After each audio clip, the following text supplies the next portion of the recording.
Hello student, मैं दुर्गेश वर्मा आपको मेरे YouTube channel biology classes bye Durgesh sir में आपका स्वागत करता हूं।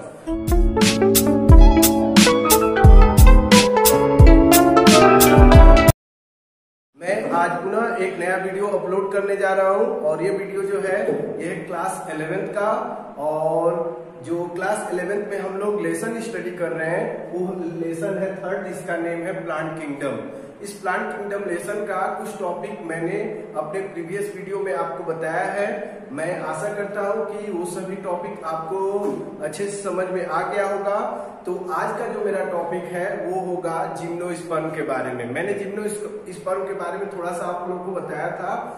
इससे आज के वीडियो में मैं उसके बारे में आगे डिटेल बताऊंगा, और आज जो मेरा मेन टॉपिक होगा इसमें वो होगा कैरेक्टरिस्टिक ऑफ जिम्नोस्पर्म। तो चलिए एक बार रिवीजन के तौर पर मैं जिम्नोस्पर्म के बारे में थोड़ा सा बता दूं, उसके बाद हम लोग कैरेक्टरिस्टिक्स ऑफ जिम्नोस्पर्म जानेंगे। चलिए तो स्टार्ट कर रहे हैं। तो फर्स्टली हम लोग जानेंगे जिम्नोस्पर्म। जिम्नोस्पर्म तो आप बता सकते हैं the term gymnosperm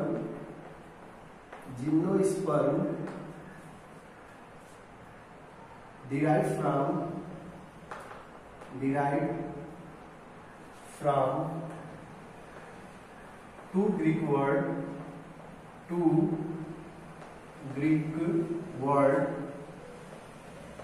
word. First is gymnos, means naked। इसको अच्छे से लिख दे रहे हैं।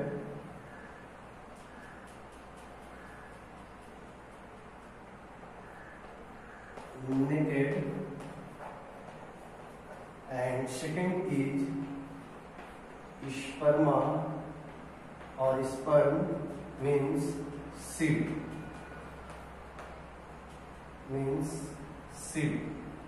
तो आप बता सकते हैं जिम्नोस्पर्म के बारे में।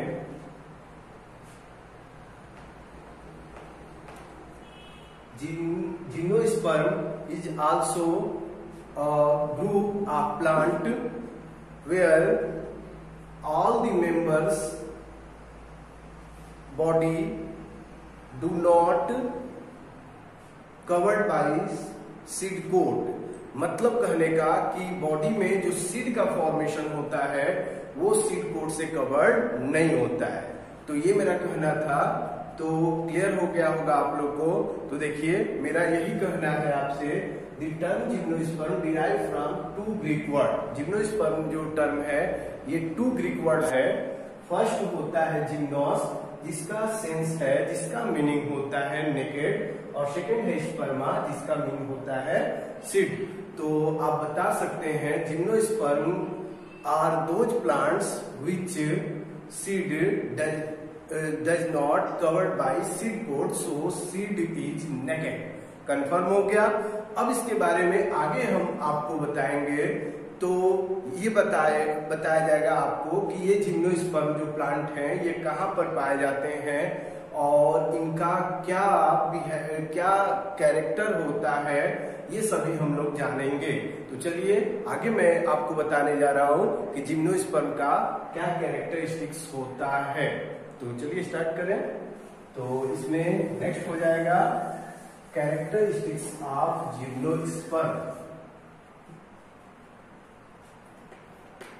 Characteristics of gymnosperm.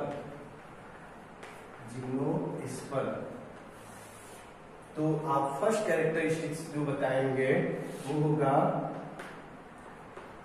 These group plants mostly found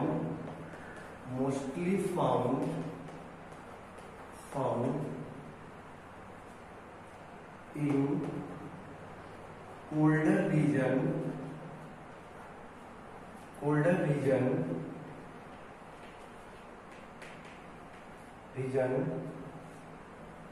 but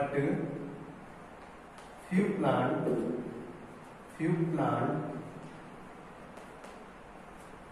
plants found in xerophytic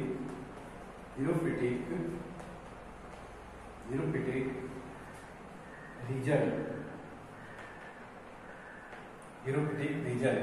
तो आप बताएंगे पहला कैरेक्टर है कि इस ग्रुप के जो प्लांट्स होते हैं वो मुख्य रूप से आपके कोल्डर रीजन में पाए जाते हैं। कोल्डर रीजन कहने का मतलब है हिली एरिया जो होते हैं वहां पर इस ग्रुप के पौधे आपको देखने को मिलेंगे या पाए जाते हैं। लेकिन कुछ प्लांट जो होते हैं वो जियोफिटिक रीजन में, मतलब कहने का जहां सैंडी एरिया होता है वहां पर भी फाउंड होते हैं, ये आप बताओगे। ओके, इसके बाद नेक्स्ट जो कैरेक्टरिस्टिक्स होगा second,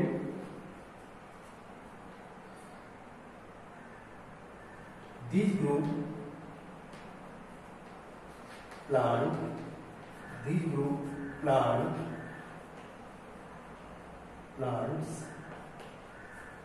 mostly perennial and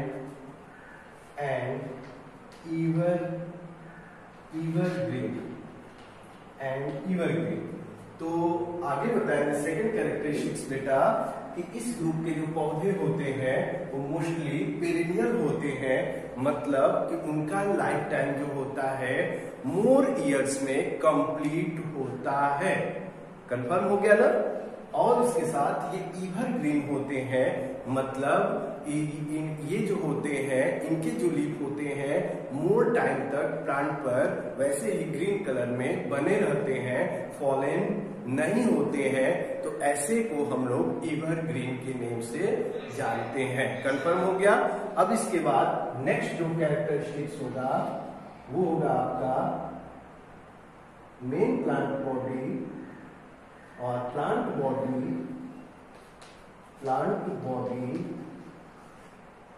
is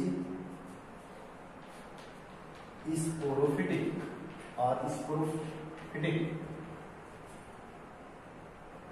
जो प्लांट बॉडी होती है वो स्पोरोफिटिक होती है, मतलब कहने का मतलब आप जानते हैं completely divided into root, stem, leaf and cells contain the 12 number of chromosome.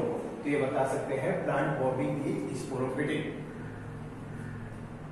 Fourth हो जाएगा प्लांट बॉडी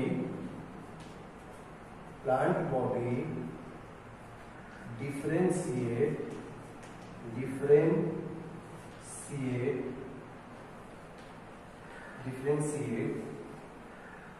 into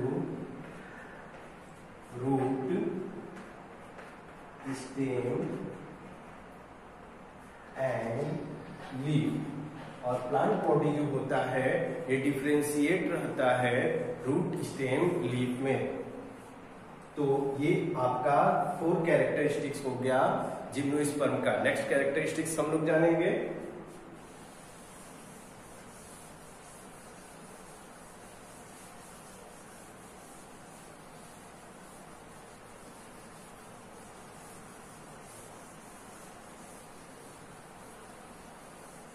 तो नेक्स्ट कैरेक्टरिस्टिक्स हो जाएगा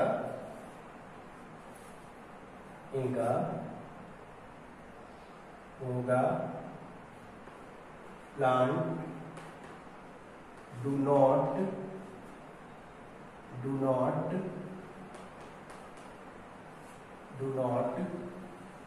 बियर फ्लावर एंड फ्रूट। तो इस ग्रुप के जो प्लांट होते हैं उनमें न ही फ्रूट का फॉर्मेशन होता है न ही फ्लावर का फॉर्मेशन होता है, ये भी आप याद रखोगे। कंफर्म हो गया। इसके बाद नेक्स्ट जो कैरेक्टरिस्टिक हो जाएगा, यहाँ पर आप 5 कर लो, यहाँ पर आप 6 कर लेंगे, यहाँ पर आपका हो जाएगा 7 और यहाँ पर हो जाएगा आपका 8। तो 5 कैरेक्टरिस्टिक है plant do not bear flower and fruit. इसके बाद बताएंगे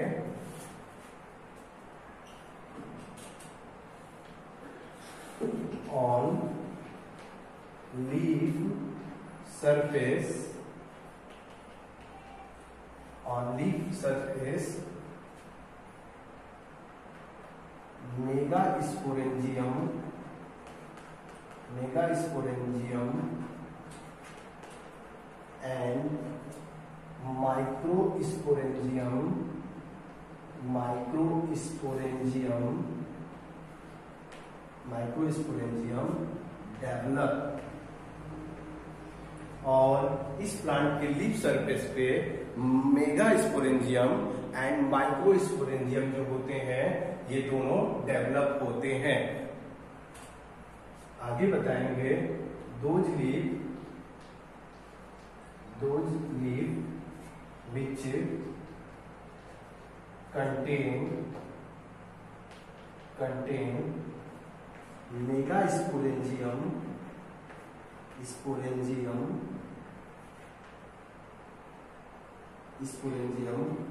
called megasporophyll। और जो लीफ है जिसके सरफेस पे ये मेगास्पोरेंजियम फाउंड होते हैं उसको हम मेगास्पोरोफिल के नेम से जानते हैं, और जिसके सरफेस पे आपके माइक्रोस्पोरेंजियम फॉर्म होते हैं उसको हम लोग माइक्रोस्पोरोफिल के नेम से जानते हैं। ये याद रखेंगे। इसके बाद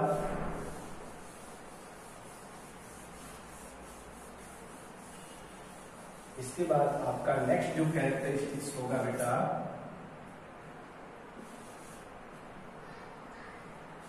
वो हो जाएगा male reproductive part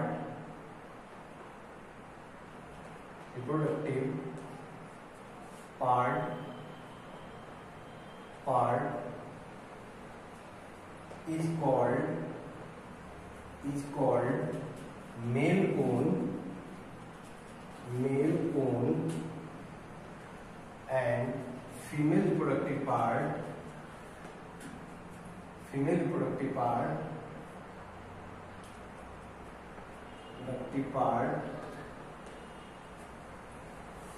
is called female cone। याद रखना बेटा, जो मेल रिप्रोडक्टिव पार्ट होता है या मेल रिप्रोडक्टिव सिस्टम जहां पर मिलता है वहां पर कोनिकल स्ट्रक्चर बन जाता है इन प्लांट्स में, और उसको हम बोलते हैं मेल कोन, और जहां पर फीमेल पार्ट होता है उसको हम लोग फीमेल कोन से जानते हैं या फीमेल कोन के नेम से जानते हैं। ये आप याद रखोगे। क्लियर हो रहा है? अब इसके बाद 6-7 कैरेक्टरिस्टिक्स हो गया होगा। अब इसके बाद 7 यहां कर लीजिए। 8 कैरेक्टरिस्टिक्स बताएंगे।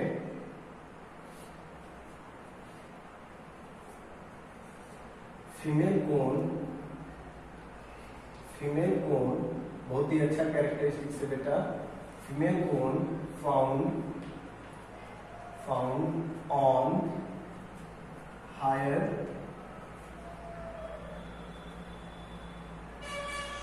branch of plant and male cone found at lower branch। ये भी याद रखना, जब भी आपको प्लांट बॉडी देखने को मिला तो आप बता पाओगे कि अगर मेल कोन और फीमेल कोन को आपको आइडेंटिफाई करना है, क्योंकि कोनिकल तो स्ट्रक्चर दोनों का होता है, तो कैसे आइडेंटिफाई करोगे? तो जो टिप पर कोनिकल स्ट्रक्चर होगा वो होगा फीमेल कोन, और जो डाउनवर्ड ब्रांच में होगा वो होगा आपका मेल कोन। ऐसा डायग्राम आपके बुक में बनाया है, आप देख लीजिएगा। ओके, इसके बाद नेक्स्ट कैरेक्टरिस्टिक्स होगा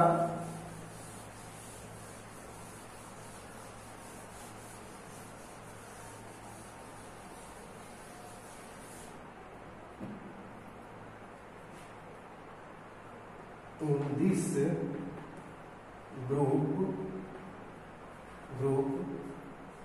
some plant root is mycorrhizal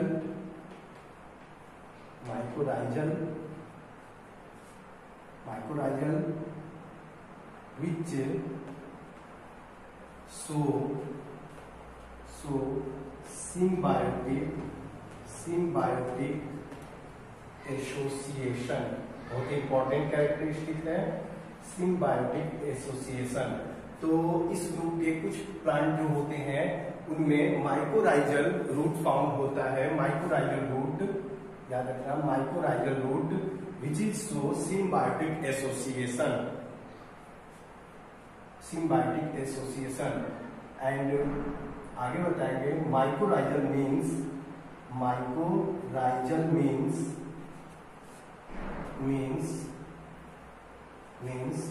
fungus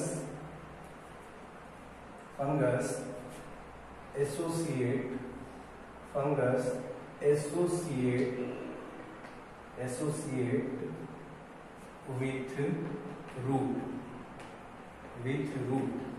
fungus जो होते हैं वो एसोसिएट होते हैं रूट से और ये हेल्प करते हैं नाइट्रोजन फिक्सेशन में। आगे लिख सकते हैं and help in nitrogen fixation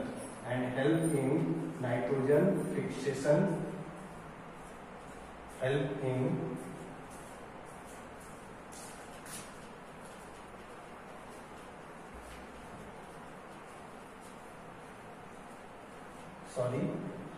in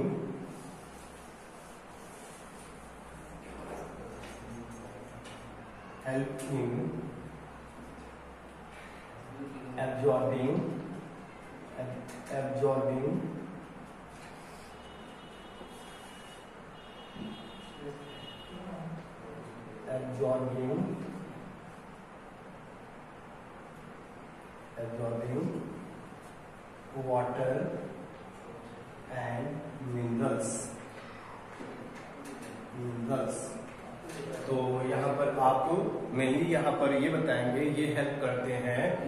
तो किसमें हेल्प करते हैं तो आप बताएंगे एब्जॉर्ब करने में वाटर और मिनरल्स में। जो नाइट्रोजन फिक्सेशन वाला है बेटा वो आपका होगा, वो मैं आपको भी बता दे रहा हूँ, वो आपका कोरोलॉइड रूट जो होता है वहां पर ऐसा देखने को मिलता है। कोरोलॉइड रूट ये जो फॉर्म होता है ये साइट्रस वाले प्लांट में होता है जो आपके जिम्नोस्पर्म में आते हैं। और यहाँ पर आपका जो होता है एक एल्गी अटैच रहता है और साइनोबैक्टीरिया जिसका नेम होता है नॉस्टॉक। और नॉस्टॉक जो होता है वो कोरोलॉइड रूट में होता है जो हेल्प करता है नाइट्रोजन फिक्सेशन में। तो ये सभी आप बताएंगे किसमें तो आपका कैरेक्टरिस्टिक्स होगा जिम्नोस्पर्म का। तो इसके बाद नेक्स्ट जो कैरेक्टरिस्टिक्स होगा वो मैं आपको बताने जा रहा हूं।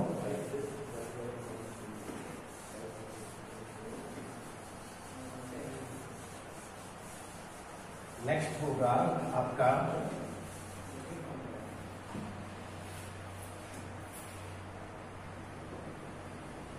बीज ग्रुप प्लांट